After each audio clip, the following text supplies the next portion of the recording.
Сите гласачи на движењето беса да ги поддржат кандидатите на Алијансата за албанците, повика денеска генералниот секретар на партијата Аријанит Хоџа. За да се случи политичкиот пораз на ДУИ и ДПА, кои договорија поддршка пред вториот круг, беса бара од Алијанса и Алтернатива поддршка за своите кандидати во Тетово и Желино. Со меѓусебната поддршка веќе е дефиниран договорот за соработка меѓу БЕСА и опозицијската Алијанса за албанците, вели Хоџа. Стара новата коалиција меѓу ДУИ и ДПА за вториот круг на локалните избори наметнува јасен став на движењето БЕСА против старите политики на овие две политички партии кои без никаков принцип и против волјата на своите гласачи се принудени да соработуваат само за да се заштитат едни со други.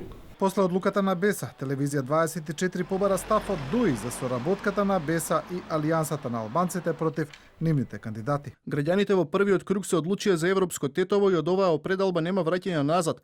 Теута Арифи покажа дека може да ги сплоти сите граѓани околу зелената агенда, која гарантира сигурна иднина. Во меѓувреме, Управниот суд прифати жалба од Алијансата за албанците и Алтернатива за гласање на едно изборно место во Дебар за градоначалник и советници на општината. Сега опозицијската партија има шанса да добие градоначалник во првиот круг, откако на нивниот кандидат Бекин по цеста му фалеа само 29 гласови за победа.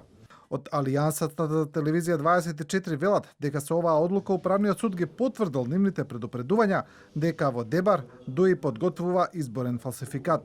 Од ДУИ пак велат дека ги почитуваат судските одлуки и дека на 31 октомври повторно ќе се гласа на едно избирачко место во Дебар, а вториот круг за општината ќе се одржи на 14 ноември.